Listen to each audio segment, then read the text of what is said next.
আজকে আমি তোমাদের সাথে আমার সন্ধ্যাবেলার টিফিনটা শেয়ার করব। আজকে সন্ধ্যাবেলায় এই যে গরমা গরম ঘুগনি,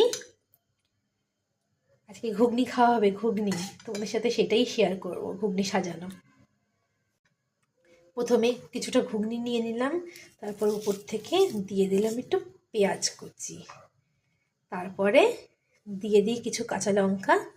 এটা আমার বরের জন্য আমি রেডি করছি, আর আমার বর একটু ঝাল খেতে ভালোবাসে।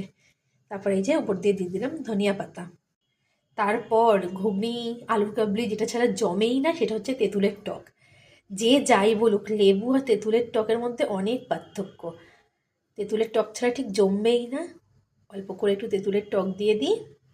কি লোভ লাগছে তো তেঁতুলের জলটা দেখে। এই যে তারপরে দিয়ে দেবো উপর থেকে সামান্য একটু বিট নুন, আর কয়েকটা বাদাম দেবো।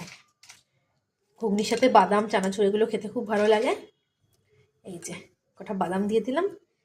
দেখো তো দেখতে লোভনীয় লাগছে কিনা।